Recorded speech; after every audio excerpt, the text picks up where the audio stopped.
পদ্মা সেতুর নদী শাসন প্রকল্পের অর্ধেকেরও বেশি কাজ শেষ। শুকনো মৌসুমের সুবিধা নিয়ে পাড় রক্ষায় দিনরাত চলছে ব্লক ও বালুর বস্তা ভরাট। এবং আগামী এপ্রিলে পরীক্ষামূলকভাবে শুরু বাস রুট রেশনালাইজেশন, জানালেন 2 মেয়র। প্রথম রুট খাটারচর থেকে মতিঝিল।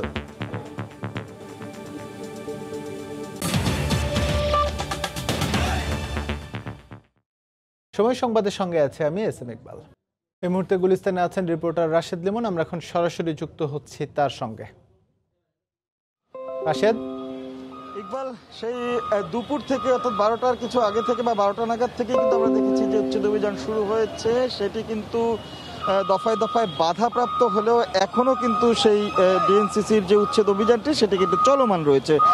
সেই 2টি এক্সকেভেটর মেশিন দিয়ে কিন্তু সিটি কর্পোরেশন এই পুরো ফুলবাড়িয়া এলাকার যে প্রায় 900 বা 950-রও বেশি দোকান রয়েছে অবৈধভাবে গড়ে ওঠা, সেগুলো উচ্ছেদ কার্যক্রম চালাচ্ছে। এবং যদি একটু সকাল থেকে বলি, সকাল থেকেই কিন্তু যে এই উচ্ছেদ অভিযান পরিচালনা করা হবে এমন খবরের ভিত্তিতেই কিন্তু এখানে যারা ব্যবসায়ীরা আছে, অর্থাৎ এই অবৈধ দোকানে যারা ব্যবসা পরিচালনা করে আসছিলেন দীর্ঘদিন ধরে, তারা কিন্তু এখানে অবস্থান নিয়ে এখানে মিছিল স্লোগান দিয়েছে। যদিও এরপরে আইনশৃঙ্খলা রক্ষা বাহিনী, সিটি কর্পোরেশন তারা দফায় দফায় তাদের সঙ্গে কথা বলে বোঝানোর চেষ্টা করেছে, কিন্তু সবকিছুর পরেও তারা যখন কোনো কিছুতেই মানছিলেন না, তখন কিন্তু তারা আসলে উচ্ছেদ অভিযানটি শুরু করে দুপুর নাগাদ।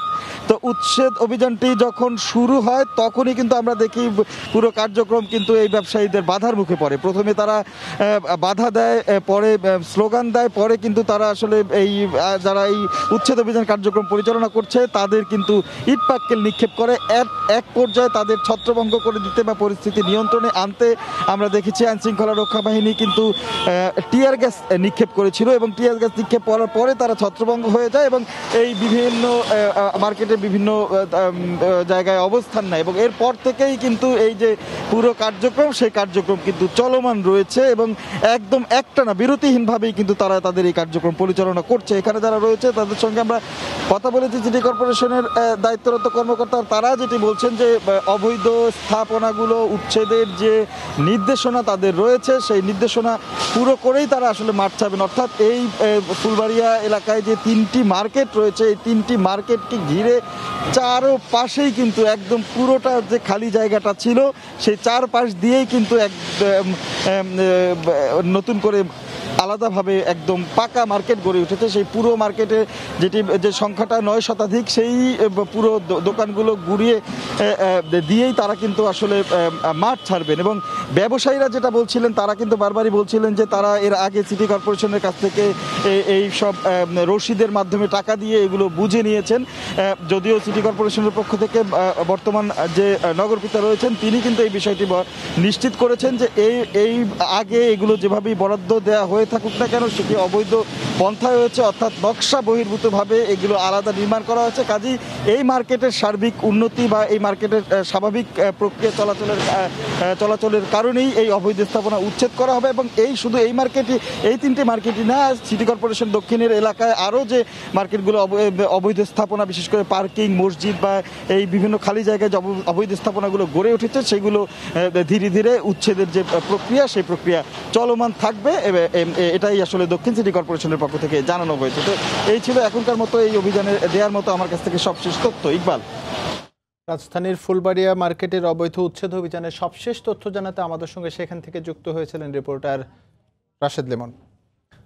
নিয়ম নীতির তোয়াক্কা না করে চট্টগ্রাম শহরে অবৈধভাবে গড়ে ওঠা 3টি ইটভাটা উচ্ছেদ করা হয়েছে। সেই সাথে উদ্ধার করা হয়েছে দখল করা সরকারি জায়গাও।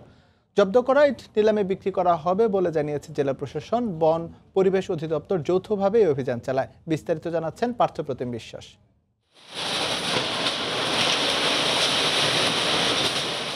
একে একে এক্সকেভেটর দিয়ে ভেঙে গুড়িয়ে দেওয়া হয় অবৈধ ইটভাটাগুলো। শহর এলাকায় ইটভাটা তৈরির কোনো নিয়ম নেই, কিন্তু নিয়ম নীতির তোয়াক্কা না করে উত্তর কাট্টুলি এলাকায় গড়ে তোলা হয় বেশ কয়েকটি ইটভাটা। তাদের ছিল না পরিবেশ ও বন বিভাগের কোনো ছাড়পত্র। জেলা প্রশাসন, বন ও পরিবেশ অধিদপ্তর যৌথভাবে অভিযান চালিয়ে অবৈধ ইটভাটা উচ্ছেদ করে। মহানগরের তো কোনো সুযোগই নেই, কোনো নিয়ম মেনে করা হয়নি। এটা একটা বন বিভাগের একটা রিজার্ভ ফরেস্টের পাশে, রিজার্ভ ফরেস্ট থেকে সাধারণত 1 কিলোমিটার দূরে থাকতে হয়, বন বিভাগের ক্লিয়ারেন্স লাগে, সেগুলো নেই। এখানে মোটামুটি এটা নিষিদ্ধ এলাকার মধ্যে, যার কারণে এটা থাকার কোনো সুযোগ নেই। আইন কারণ না মেনে তারা অবৈধভাবে এগুলো পরিচালনা করে আসছে। তা আমরা এবার যৌথ উদ্যোগে এটা পরিচালনা করছি এবং আশা করি যে আমরা ভবিষ্যতে এগুলোর জন্য আর কন্টিনিউ না করতে পারে সেভাবে উদ্যোগ গ্রহণ করবো আমরা।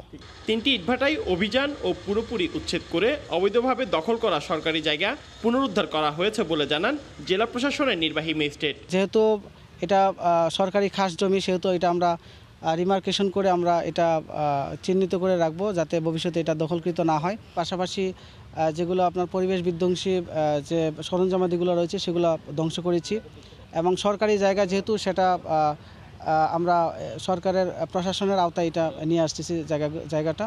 3টি ইটভাটা থেকে জব্দকৃত ইট নিলামে বিক্রি করে দেয়া হয়। অভিযান চলাকালীন অবস্থায় ইটভাটার মালিক কর্মচারী কাউকে পাওয়া যায়নি। পার্থপ্রতিম বিশ্বাস, সময় সংবাদ, চট্টগ্রাম। প্রকৃতির সবুজ আর সুনীল জলস্রোত মিলেমিশে একাকার সিলেটের মাধবকুণ্ডে।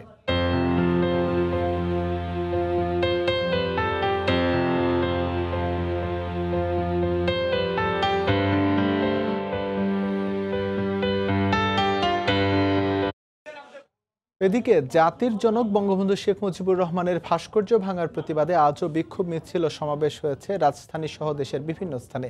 এই ঘটনার পেছনে মদতদাতাদের খুঁজে বের করে আইনের আওতায় আনার দাবি তাদের। বিক্ষোভ প্রতিবাদে চতুর্থ দিনের মতন ফুঁসছে পুরো দেশ। স্লোগানে মিছিলে উত্তাল রাজপথ। জাতির পিতার ভাস্কর্য ভাঙার প্রতিবাদে মঙ্গলবার সকালে রাজধানীর বঙ্গবন্ধু এভিনিউতে বাংলাদেশ আওয়ামী লীগের কেন্দ্রীয় কার্যালয়ের সামনে প্রতিবাদ সমাবেশ করে বাংলাদেশ সড়ক পরিবহন শ্রমিক লীগ। পরে বঙ্গবন্ধু এভিনিউ থেকে বের হয়ে স্টেডিয়াম মোড়, 0 পয়েন্ট হয়ে আওয়ামী লীগ কার্যালয়ের সামনে এসে শেষ হয় বিক্ষোভ মিছিল। মিছিলের স্লোগানে উত্তাল কর্মসূচি থেকে দাবি জানানো হয় বঙ্গবন্ধুর ভাস্কর্য ভাঙার পেছনে মদতদাতাদের খুঁজে বের করে আইনের আওতায় আনার। তারা বলেন, বঙ্গবন্ধুর ভাস্কর্যে হামলা বাংলাদেশের স্বাধীনতার সার্বভৌমত্ব আর মুক্তিযুদ্ধের চেতনায় আঘাতের শামিল। যারা উস্কানিমূলক বক্তব্য দিচ্ছেন তাদের সকলকে আইনের আওতায় এনে দৃষ্টান্তমূলক শাস্তি দিতে হবে। এই স্বাধীনতাকে নস্যাৎ করে দিয়ে এই স্বাধীন বাংলাকে ওরা আবার পাকিস্তান বানাতে চায়। বঙ্গবন্ধুর ভাস্কর্যে হামলা চালানোর ঘটনায় জড়িতদের বিচার দাবিতে রাজধানীতে বিক্ষোভ মিছিল ও সমাবেশ করেছে বাংলাদেশ তাঁতি লীগ। মানববন্ধন করে বেশ কিছু সংগঠন। এদিকে রাজধানীর বাইরেও পালিত হয় নানা প্রতিবাদ কর্মসূচি। রাজশাহী, নারায়ণগঞ্জ, নরসিংদী, রাজবাড়ী ও রাঙামাটি সহ জেলায় জেলায় বিক্ষোভ মিছিল, সমাবেশ আর মানববন্ধন করে দাবি জানানো হয় সাম্প্রদায়িক গোষ্ঠীকে ছাড় না দেয়ার। মৌলবাদী, স্বাধীনতা বিরোধী সাম্প্রদায়িক শক্তি যারা এই সমস্ত অপকর্মের সঙ্গে সংশ্লিষ্ট তাদেরকে আইনের আওতায় এনে দৃষ্টান্তমূলক শাস্তি প্রদানের দাবি জানাচ্ছি। পিছন থেকে যারা এই কাজগুলো করাচ্ছে এই কুশলীদেরকে খুঁজে বের করা দরকার।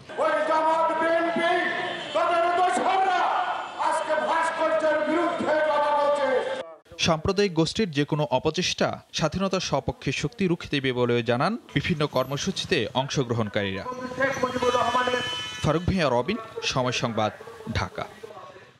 দেশে কোনো সাম্প্রদায়িক গোষ্ঠীকে মাথা তুলে দাঁড়াতে দেওয়া হবে না বলে জানিয়েছেন আওয়ামী লীগের সাধারণ সম্পাদক ওবায়দুল কাদের। সকালে সচিবালয়ে নিজ দপ্তরে ব্রিফিংয়ে তিনি আরও বলেন, ভাস্কর্য ইস্যুতে দেশি বিদেশি কোনো ষড়যন্ত্র আছে কিনা তাও খতিয়ে দেখা হচ্ছে। এদেশে বঙ্গবন্ধু মুক্তিযুদ্ধ এবং বঙ্গবন্ধু পরিবার নিয়ে এখনও ষড়যন্ত্র চলছে। অতীতে অনেক ষড়যন্ত্র হয়েছে ইতিহাস বিকৃতি। এবারও হঠাৎ করে বঙ্গবন্ধুর ভাস্কর্য নিয়ে দেশে অস্থিতিশীলতা তৈরির অপপ্রয়াস যারা করছে তাদের জাতীয় এবং জনস্বার্থে কঠোর হস্তে দমন করা হবে। এদিকে রাজনৈতিক ফায়দা লুটতেই আওয়ামী লীগ মৌলবাদকে উস্কে দিচ্ছে বলে অভিযোগ করেছেন বিএনপি মহাসচিব মির্জা ফখরুল ইসলাম আলমগীর। সকালে ঠাকুরগাঁওয়ে নিজ বাসায় সাংবাদিকদের তিনি কথা বলেন। মৌলবাদের পেছনে যদি কারো হাত থাকে ওটা আওয়ামী লীগের আছে। বর্তমান সরকার উস্কে দিচ্ছে মৌলবাদকে। কারণ ওটাতে তাদের রাজনৈতিক ফায়দা লুটতে পারে। বিএনপির ঘাড়ে দোষ চাপিয়ে বিএনপিকে বিরোধী দলকে একটা নিঃশেষ করা, নিশ্চিত করার একটা ছুতা খুঁজে বের করে। This is their dirty politics, এবং সেটা দেশের ক্ষতি করছে। মৌলবাদের সবচেয়ে উত্থান কখন হয়েছে? এই আওয়ামী লীগ আমলে হয়েছে। আমাদের সঙ্গে মৌলবাদের কোনো সম্পর্ক নেই। আমরা ধর্মীয় স্বাধীনতায় বিশ্বাস করি, আমরা ধর্মান্ধতায় বিশ্বাস করি না। শুকনো মৌসুমের সুবিধা কাজে লাগিয়ে গতি আনা হচ্ছে পদ্মা সেতুর নদী শাসন প্রকল্পে। নদীর পাড় রক্ষা এর মধ্যে নির্মাণ করা হয়েছে লাখ লাখ ব্লক। ইয়ার্ড জুড়ে দিনরাত চলছে ব্লক ও বালুর বস্তা ভরাটের কাজ। 14 কিলোমিটার নদী শাসনের মধ্যে 9.5 কিলোমিটারের কাজ শেষ হয়েছে বলে জানান প্রকল্প সংশ্লিষ্টরা। সাইফুল ইসলামের ছবিতে এহসান জুয়েলের রিপোর্ট। মাওয়া ও জাজিরা দুই প্রান্ত মিলিয়ে 14 কিলোমিটার এলাকায় করতে হবে নদী শাসনের কাজ। সেতু হয়ে যাওয়ার পর নদীর পাড় রক্ষা ও প্রবাহ ঠিক রাখতে নেওয়া এই প্রকল্পে দিনরাত চলছে কর্মযজ্ঞ। নদী শাসনের কাজে প্রয়োজন 800 কেজির বড় বড় বালুর বস্তা। মেশিনের সাহায্যে মাঝ নদীতে ভরাট করা হচ্ছে 40,07,500 জিও ব্যাগ। তবে সবচেয়ে বেশি তৈরি হচ্ছে 125 কেজির 1,72 লাখ বালুর বস্তা। তুলনামূলক ছোট হওয়ায় এই বস্তাগুলো ভরা হচ্ছে হাতেই। মাওয়া প্রান্তে একটি আর জাজিরা প্রান্তে 2টি ইয়ার্ডে জড়ো করে রাখা আছে লাখ লাখ পিস ব্লক। নদী শাসন কাজে ব্যবহার হবে প্রায় 1 কোটি ব্লক। কঙ্কর, বালি, সিমেন্ট দিয়ে তৈরি করা হচ্ছে 165 কেজি ওজনের একটি ব্লক। প্রথমে এই উপাদানগুলো ধুয়ে নেয়ার পর নিশ্চিত করা হয় আন্তর্জাতিক মান। এরপর ব্লক বানানোর নির্ধারিত খাঁচায় সেগুলো ঢেলে রাখা হয় 24 ঘন্টার বেশি। দিনে এভাবে 12,000 ব্লক বানানো হচ্ছে পদ্মা সেতুর ইয়ার্ডে। আজকে ডাললাম 24 ঘন্টা পর ওপেন, 24 ঘন্টা পর খুলতে হয়, 4 দিন পর স্টকে যায়। প্রত্যেক দিন 1000-1200 সিসি ব্লক বানাই, আর সমো ব্লক 300-350 এরকম প্রত্যেক দিন সেল দেওয়া হয়। নদী শাসন প্রকল্পের বাজেট 8,807 কোটি টাকা। এর মধ্যে প্রায় 6,000 কোটি টাকা ব্যয় হয়েছে, কাজ হয়েছে 77 ভাগ। ইয়ার্ডে বানানো এই ব্লকগুলো নদীতে নিয়ে গিয়ে নদী শাসনের কাজে ব্যবহার করলে তার সুরক্ষা দেয়াল তৈরি করবে সেতুর জন্য। আন্তর্জাতিক মান রক্ষা করে এমনভাবে ব্লকগুলো তৈরি করা হচ্ছে যাতে সেতুর 100 বছর মেয়াদের মধ্যে নতুন করে কোনো সমস্যায় পড়তে না হয়। এহসান জুয়েল, সময় সংবাদ, মাওয়া, মুন্সিগঞ্জ। অবশেষে আলোর মুখ দেখছে বাস রুট রেশনালাইজেশন প্রক্রিয়া। মঙ্গলবার বৈঠক শেষে ঢাকার 2 মেয়র জানান এপ্রিলের প্রথম দিন থেকে পরীক্ষামূলকভাবে চলবে এই প্রক্রিয়ায় বাস। প্রথম রুট ঘাটারচর থেকে মতিঝিল। পরিকল্পনা বাস্তবায়নে নিজেদের মধ্যে সমন্বয় রয়েছে বলছে বাস মালিক কর্তৃপক্ষ। বাস রুট পুনর্বিন্যাস নিয়ে 14তম সভা শুরু হয় মঙ্গলবার ঢাকা দক্ষিণ সিটির নগর ভবনে। প্রায় 2.5 ঘন্টার বৈঠকে 2 মেয়র, বাস মালিক, প্রতিনিধি আর সংশ্লিষ্টরা। গত বৈঠকের সুপারিশ মতে পুরো প্রক্রিয়ায় 9টি ক্লাস্টারে 22টি কোম্পানি 42টি রুট চূড়ান্ত করা হয়। প্রাথমিক পর্যায়ে পাইলট প্রকল্প হিসেবে 1 এপ্রিল থেকে চলবে বাস। আমরা দায়িত্ব বন্টন করে দিয়েছি এবং সেই অনুযায়ী যে যার দায়িত্ব পালন করবে।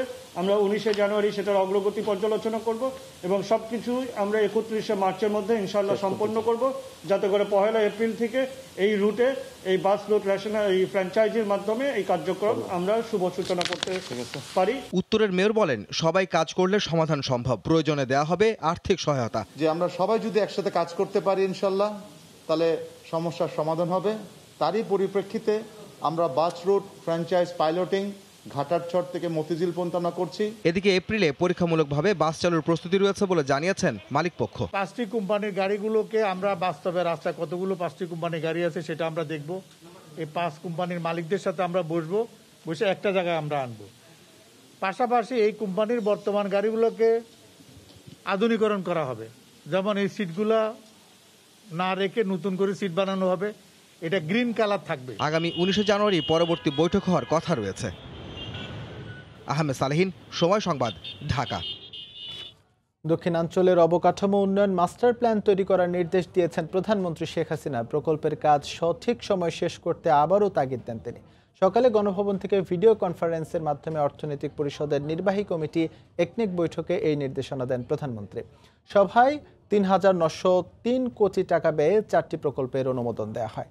2025 সালের মধ্যে পঞ্চবটি থেকে মুক্তারপুর সেতু পর্যন্ত সড়ক প্রশস্ত করা হবে। এতে ব্যয় ধরা হয়েছে 2,242 কোটি টাকা।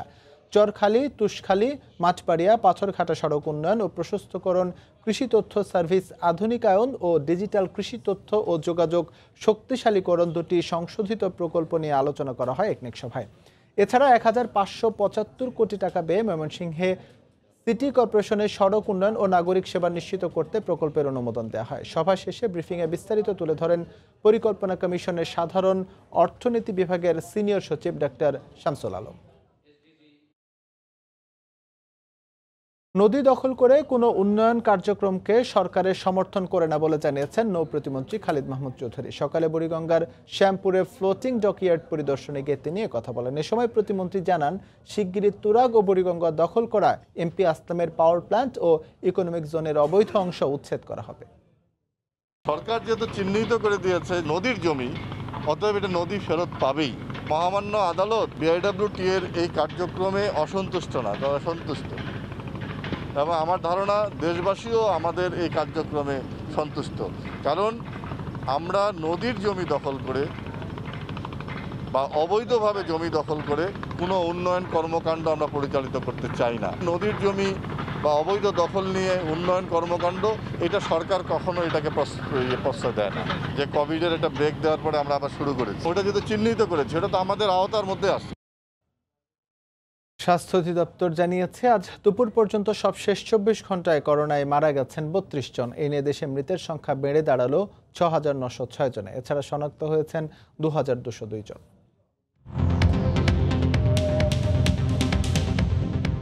গত 24 ঘন্টায় কোভিড-19 নমুনা পরীক্ষা করা হয়েছে 17,084 জনের। এ পর্যন্ত মোট নমুনা পরীক্ষা হয়েছে 28,94,622 জনের। 24 ঘন্টায় নতুন শনাক্ত হয়েছেন 2,202 জন। এ নিয়ে দেশে মোট শনাক্তের সংখ্যা 4,81,945 জন।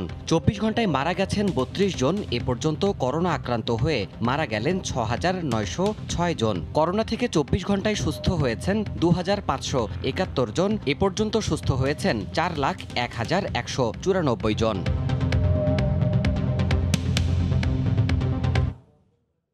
90 বছর বয়সী বৃদ্ধাকে ভ্যাকসিন প্রয়োগের মাধ্যমে যুক্তরাজ্যে আজ থেকে শুরু হলো ফাইজার বায়োএনটেকের করোনার টিকাদান কর্মসূচি। এর মধ্য দিয়ে করোনা নিয়ন্ত্রণে যুগান্তকারী সাফল্যের আশা করছে দেশটি। মঙ্গলবারকে ভ্যাকসিন ডে হিসেবে ঘোষণা করেছে ব্রিটিশ স্বাস্থ্যমন্ত্রী। জানা গেছে, রানী দ্বিতীয় এলিজাবেথও গ্রহণ করবেন এই ভ্যাকসিনটি। অবশেষে ব্রিটেনে শুরু হলো ফাইজার বায়োএনটেকের উদ্ভাবিত করোনার টিকাদান কর্মসূচি। 90 বছরের এক বৃদ্ধাকে দেয়া হয় করোনার প্রথম টিকা। রাশিয়ার পর বিশ্বের প্রথম দেশ হিসেবে করোনার ভ্যাকসিন প্রয়োগ করল ব্রিটেন। সত্যি এটা এক বড় আনন্দের খবর। আমরা গভীর সংকটের মধ্যে ছিলাম, ভয় আর দুশ্চিন্তা তাড়া করেছিল আমাদের। এখন মনে হচ্ছে একটু স্বস্তি পেলাম। টিকাদান কর্মসূচির দিনটিকে ভ্যাকসিন ডে হিসেবে আখ্যায়িত করেছেন ব্রিটিশ স্বাস্থ্যমন্ত্রী মেট হ্যানকক। এরই মধ্যে ব্রিটেনের সব টিকা প্রদান কেন্দ্রে পৌঁছে গেছে ভ্যাকসিন। ভ্যাকসিন হাব হিসেবে তৈরি করা হয়েছে ইংল্যান্ডের 50টি হাসপাতাল। আশা করি সবাইকে আমরা ভ্যাকসিনের আওতায় আনতে পারবো। তবে যারা সবচেয়ে বেশি ঝুঁকিতে রয়েছে তাদেরকে আগে ভ্যাকসিন দিতে চাই। যথাযথ নিয়ম অনুসরণ করে আমরা ভ্যাকসিন প্রয়োগ করব। ভ্যাকসিন প্রয়োগ শুরু হলে করোনা সংক্রমণ কমলেও পুরোপুরি নির্মূল না হওয়া পর্যন্ত স্বাস্থ্যবিধি মেনে চলতে হবে। প্রাথমিকভাবে 80 বছরের বেশি বয়সী নাগরিক এবং স্বাস্থ্যকর্মীদের ভ্যাকসিন দেওয়া হবে। বৃদ্ধাশ্রমগুলো অগ্রাধিকারের তালিকায় থাকলেও লজিস্টিক সাপোর্ট না থাকায় আগামী সপ্তাহে দেওয়া হবে ভ্যাকসিন। কারণ ফাইজার বায়োএনটেকের ভ্যাকসিন কমপক্ষে -70 ডিগ্রি সেলসিয়াস তাপমাত্রায় রাখতে হয়। এই তাপমাত্রার ভেতরে ব্যবহারের আগে ভ্যাকসিনটি মাত্র 4 বার বের করা যাবে। Public health England, NHS England, Scotland, Wales এবং নর্দার্ন আয়ারল্যান্ড ভ্যাকসিন প্রয়োগের তদারকি করবে। ফাইজার বায়োএনটেকের ভ্যাকসিন বহন এবং সংরক্ষণের জন্য বিশেষ আলট্রালো তাপমাত্রার ফ্রিজারের প্রয়োজন। ব্রিটেনের স্বাস্থ্য বিভাগের যেসব বড় বিশেষায়িত ফ্রিজার রয়েছে তাতে একসঙ্গে 50 লাখ ডোজ ভ্যাকসিন সংরক্ষণ করা যাবে। রবিউল ইসলাম আওলাদ, সময় সংবাদ। যুক্তরাজ্যের করোনার টিকা প্রয়োগের সর্বশেষ খবর জানাতে এই মুহূর্তে লন্ডনে আছেন সহকর্মী শোয়েব কবির। আমরা এখন সরাসরি যুক্ত হচ্ছি তার সঙ্গে। শোয়েব, ইকবাল, পুরো ব্রিটেন সহ বিশ্ববাসী আজ অপেক্ষা করেছিল আজকের দিনটির জন্য।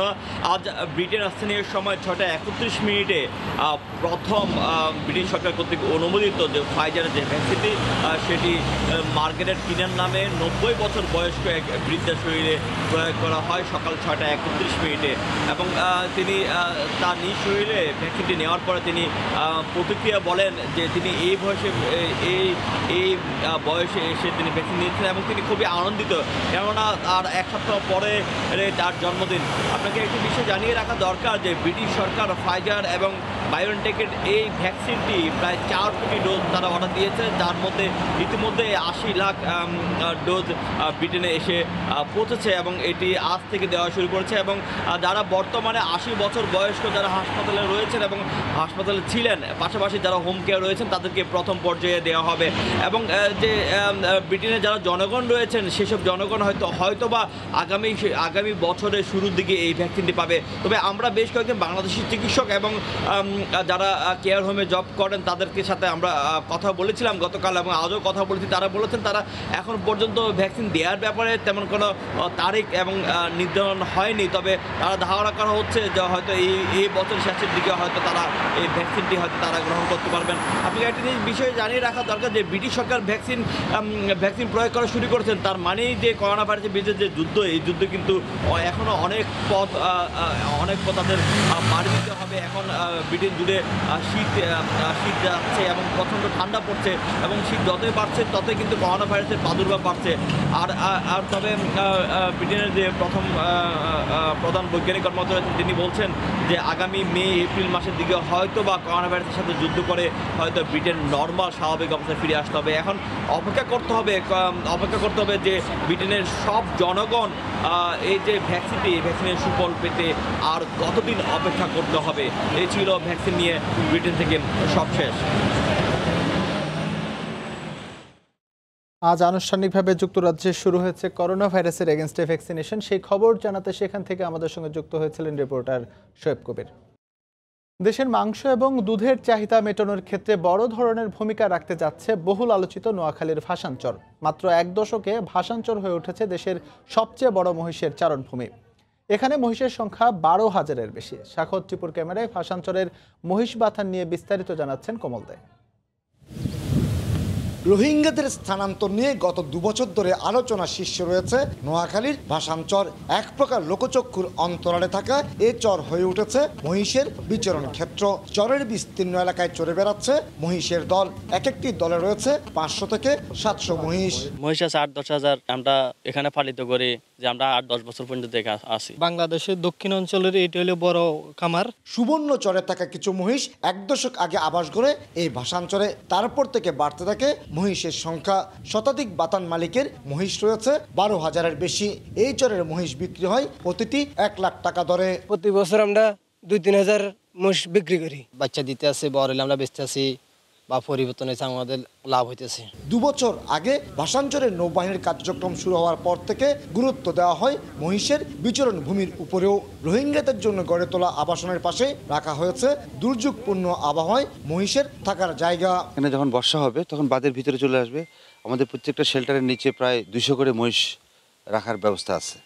আমরা যে 14 ফিট নিচে যে শেল্টার বললাম, 14 ফিট উপরে থাকবে আমাদের রোহিঙ্গা জনগোষ্ঠী এবং নিচে মহিষ, গরু, ছাগল সব থাকে। এদিকে ভাসানচরে মহিষ মালিকদের নিরাপত্তার পাশাপাশি আশপাশের জেলাগুলোতে দুধ এবং মাংস সরবরাহে কাজ করছে উপকূলরক্ষী কোস্টগার্ড। প্রায় 12,000 মহিষ এখানে রয়েছে, সাথে গরু রয়েছে। তো এইসব মহিষ এবং গরু থেকে প্রাপ্ত যে দুধ এবং যে মাংস, তাই এখান থেকে আপনার স্পিডবোট এবং ট্রলার মারফত আমরা জনতাঘাট, সন্দ্বীপ, হাতিয়া, নোয়াখালী এবং কিছু কিছু ক্ষেত্রে চট্টগ্রামও পৌঁছানো হচ্ছে। মহিষের বাতান হিসেবে পরিচিতি পেল এই ভাসানচরে বিচরণ রয়েছে কয়েক হাজার গরু এবং ছাগলেরও। মূলত চরের উর্বর ভূমি হওয়ায় এখানে পাওয়া যায় উন্নত ঘাস। নোয়াখালীর ভাসানচর থেকে কমল দে, সময় সংবাদ। কোনোভাবেই একক খাত নির্ভর রপ্তানি বাণিজ্য থেকে বের হতে পারছে না বাংলাদেশ, যার নেপথ্যে বড় বাধা আদর্শ শিল্প কারখানার অভাব। এমন পর্যালোচনা খোদ বাণিজ্য মন্ত্রণালয়ের। যদিও এবার চামড়া, প্লাস্টিক, হালকা প্রকৌশল সহ 4টি খাতের উন্নয়নে বিশ্বব্যাংকের সঙ্গে যৌথভাবে 340 কোটি টাকা ব্যয় করতে যাচ্ছে সরকার। দুপুরে ইআরএফ মিলনায়তনে আয়োজিত সেমিনারে প্রকল্প পরিচালক জানান, বিকল্প পণ্যের রপ্তানি বাড়াতে এমন উদ্যোগ। জুবাইর ফয়সালের রিপোর্ট। দেশের রপ্তানির ঝুড়ির পুরোটাই ভরা পোশাক শিল্পের আয়ের প্রায় ৮৬% আসে সুই সুতোর কারুকাজ থেকে। অর্থনীতির স্বাভাবিক ধারণা বলে এমন একক খাত নির্ভরতা যে কোনো সময় ঝুঁকিতে ফেলতে পারে অর্থনীতিকে। তাই বিকল্প পণ্যের মানসম্মত উৎপাদনে অর্থ আর সুযোগ দুটোই করতে হবে সহজলভ্য। দেরিতে হলেও টনক নড়েছে সরকারের। নীতি নির্ধারকদের নজর এবার প্লাস্টিক, হালকা প্রকৌশল আর চামড়া শিল্পে।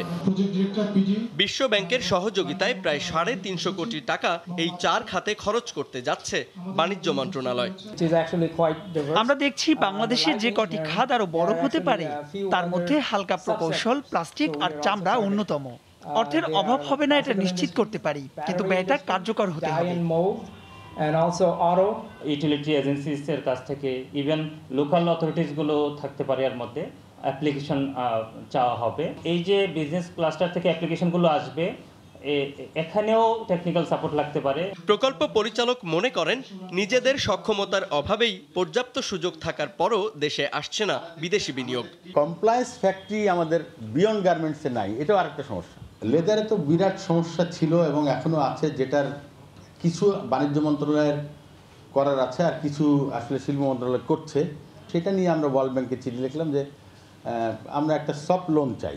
প্রাথমিকভাবে এক্সপোর্ট ফর কম্পিটিটিভনেস প্রকল্পের মাধ্যমে 4টি খাতে গুচ্ছ পদ্ধতিতে 20টি শিল্প উদ্যোগের উন্নয়নে অর্থ ব্যয় করবে সরকার। এতে খাতগুলোর রপ্তানির পরিমাণ বাড়বে, তৈরি হবে প্রায় ৮০,০০০ নতুন কর্মসংস্থান। আমাদের চেষ্টাটা থাকবে যে আমাদের দেশের লোকরাই বেশি। জুবায়ের ফয়সাল, সময় সংবাদ, ঢাকা।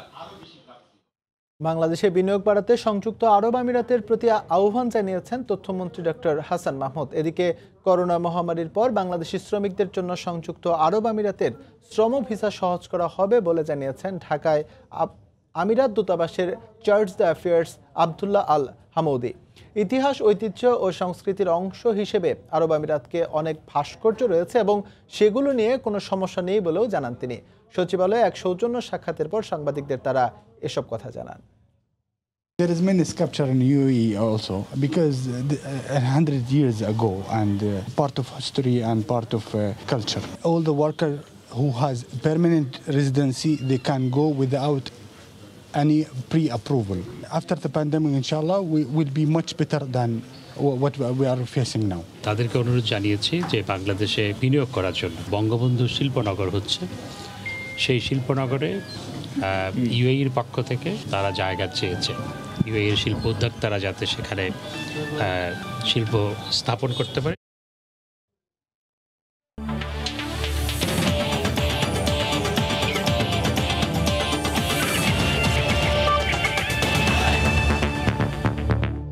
বঙ্গবন্ধু টি-20 কাপ প্রসঙ্গ সন্ধ্যায় মাশরাফির ক্রিকেটে ফেরার ম্যাচে চট্টগ্রামের বিপক্ষে লড়বে খুলনা। এই মুহূর্তে মিরপুর শেরে বাংলা স্টেডিয়ামে আছেন রিপোর্টার সাজিদ মুস্তাহিদ। সবশেষ খবর জানতে আমরা এখন সরাসরি যুক্ত হচ্ছি তার সঙ্গে। সাজিদ।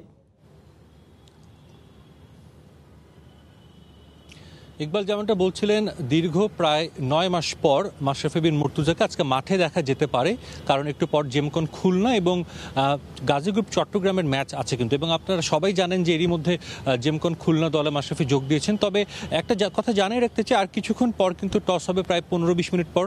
স্থানীয় সময় 6টার সময় টস হওয়ার কথা রয়েছে। তবে যতটুকু জানতে পেরেছি আজকের ম্যাচে মাশরাফির খেলার সম্ভাবনা কিন্তু খুবই ক্ষীণ। এবং যেটাও জানতে পেরেছি, গতকাল মাশরাফির রাতে হোটেলে ওঠার কথা থাকলেও উনি কিন্তু কাল ওঠেননি হোটেলে, যার কারণে টিম ম্যানেজমেন্টের পরিকল্পনাতেও কিন্তু তিনি এই ম্যাচটার জন্য নেই, হয়তো বা পরের ম্যাচগুলোতে তিনি খেলতে পারবেন। তবে টিম ম্যানেজমেন্ট চাইলে যে কোনো মুহূর্তে তাদের সিদ্ধান্ত পাল্টাতে পারে এবং এমন হতে পারে যে হয়তো বা মাশরাফিকে আজকের ম্যাচে মাঠে দেখা যেতে পারে। তবে মাশরাফি খেললে অবশ্যই এটা একটা মাইল ফলক হবে, বা অবশ্যই দর্শকরাও কিন্তু চাচ্ছেন যে মাশরাফি আবারও মাঠে ফিরে আসুক, কারণ 9 মাস দেশের সবচেয়ে বড় যিনি তারকা বলা যায় বা ওয়ানডে সবচেয়ে সফল অধিনায়ক, তিনি কিন্তু মাঠে নেই। তো একটা বড় উপলক্ষ মাশরাফির জন্য তিনি ক্রিকেটে ফিরছেন। তবে আরেকটি কথা জানিয়ে রাখতে চাই ইকবাল, যে এর আগে যে ম্যাচটি হলো ডু অর ডাই ম্যাচ ছিল, দুর্দান্ত একটি ম্যাচ, আসরের কিন্তু বলা যায় সবচেয়ে সেরা ম্যাচ। কিছুক্ষণ আগে আমার কথা হয়েছিল বিসিবির প্রধান নির্বাচক মিনহাজুল আবেদিন নান্নুর সাথে। তিনি যেটা বললেন যে বিপিএল তো 2012 সাল থেকে হচ্ছে, গত 8-9 বছরে তার দেখা এটা সেরা ম্যাচ। বাংলাদেশের ঘরোয়া টি-20 ক্রিকেটে কিন্তু কখনোই আসলে কোনো দল 220 রান চেস করে জেতেনি। এবং আজকে আমরা দেখেছি ইমন এবং শান্ত দুজনের অসাধারণ দুটো সেঞ্চুরি অনেকগুলো রেকর্ড হয়েছে। ওপেনিংয়ে শান্ত এবং শান্তর দল রাজশাহী করলো 161 রানের জুটি। পরের ম্যাচে সেকেন্ড উইকেটে তামিম এবং ইমন করলেন 117 রানের জুটি। অনেক রেকর্ড হয়েছে, হ্যাটট্রিক দেখেছে। তো আসলে যারা মাঠে এসে দর্শকরা হয়তো বা খেলা দেখতে পারছেন না, কিন্তু যারা ঘরে বসে খেলা দেখছেন নিশ্চিতভাবেই বলা যায় এই ম্যাচটা কিন্তু দারুণ উপভোগ করেছেন।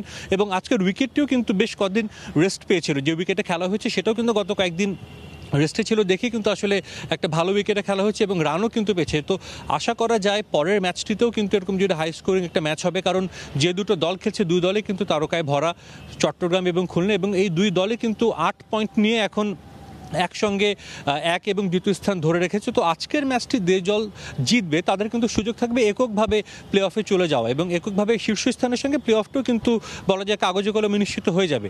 তো ইকবাল, এই ছিল আমার কাছে মিরপুর স্টেডিয়াম থেকে সবশেষ খবর। মিরপুর স্টেডিয়াম থেকে যুক্ত হয়েছিলেন সাজিদ মুস্তাহিদ। এদিকে ডান হাতের আঙ্গুলের অপারেশনের জন্য দুবাই গেলেন বাংলাদেশ জাতীয় দলের টেস্ট অধিনায়ক মুমিনুল হক। বঙ্গবন্ধু টি-20 কাপে গাজী গ্রুপ চট্টগ্রাম দলে খেলছিলেন মুমিনুল হক। গত 28 নভেম্বর জেমকন খুলনার বিপক্ষে ম্যাচে ফিল্ডিং করার সময় ডান হাতের বৃদ্ধাঙ্গুলে চোট পান টাইগারদের টেস্ট অধিনায়ক।